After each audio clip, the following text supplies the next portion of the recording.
السلام علیکم ناظرین، کیا حال ہے؟ سب خیریت ہے؟ آج ہم نے سورہ بقرہ کی آیت نمبر 84 پڑھنی ہے، جس کا عنوان ہے میثاق ٹوٹا تو معاشرہ ٹوٹا، خون بہانا اور جلا وطنی۔ چلتے ہیں آیت نمبر 84 کی طرف۔ اس میں اللہ فرماتے ہیں وَإِذْ أَخَذْنَا مِيثَاقَكُمْ لَا تَسْفِكُونَ دِمَاءَكُمْ وَلَا تُخْرِجُونَ أَنفُسَكُمْ مِنْ دِيَارِكُمْ ثُمَّ أَقْرَرْتُمْ وَأَنْتُمْ تَشْهَدُونَ۔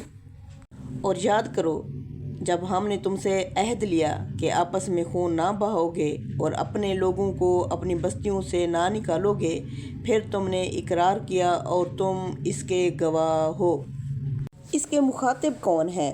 یہودیوں کے وہ گروہ جو نبی کریم صلی اللہ علیہ وسلم کے زمانے میں موجود تھے، خصوصاً وہ علماء اور مشائخ جن کے پاس یہ دعویٰ تھا کہ وہ کتاب کے وارث ہیں، اور وہی لوگ جو ماضی کی عظمت کو اپنی برگزیدگی سمجھتے تھے۔ پس منظر میں ان کے آباء و اجداد حضرت موسیٰ علیہ السلام کے دور کے لوگ جن سے یہ عہد لیا گیا تھا، مگر یہ آیت موجودہ قوم کے سامنے رکھ کر پوچھ رہی ہے، تم وہی نہیں ہو جو اس میثاق کو توڑتے ہو؟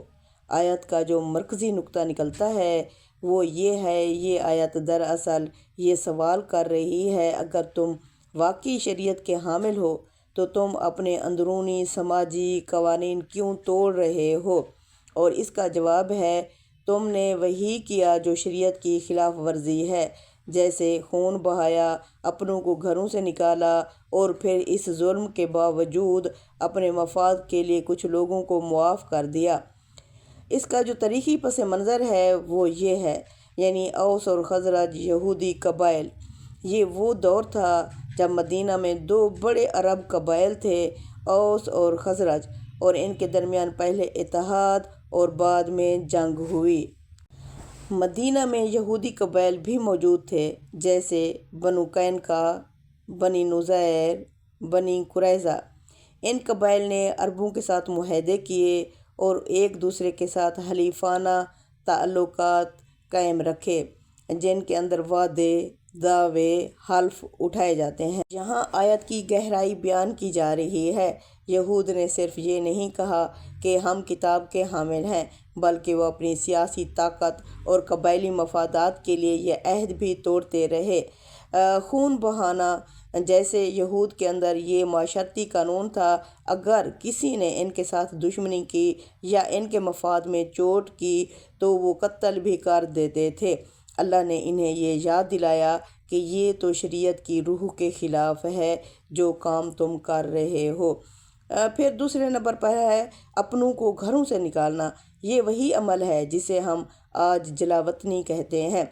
اپنے ہی لوگ، اپنے ہی علاقے، اپنے ہی گھروں سے نکالے جاتے تھے، پھر ان کے گھروں پر قبضہ ہو جاتا تھا اور ان کے مال و زر کو لوٹا جاتا تھا۔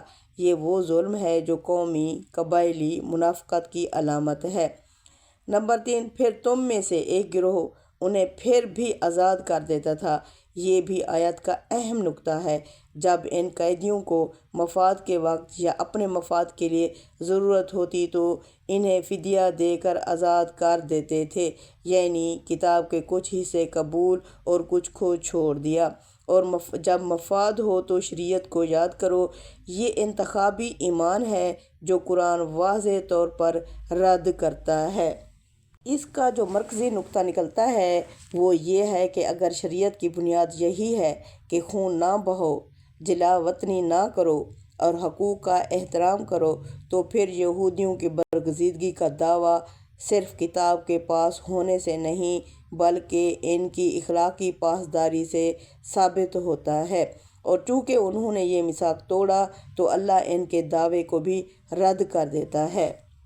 یہ آیت ہمیں بتاتی ہے اگر کسی قوم کے پاس کتاب ہو مگر وہ اپنے ہی لوگوں کے ساتھ ظلم کرے تو کیا وہ واقعی برگزیدہ ہو سکتی ہے؟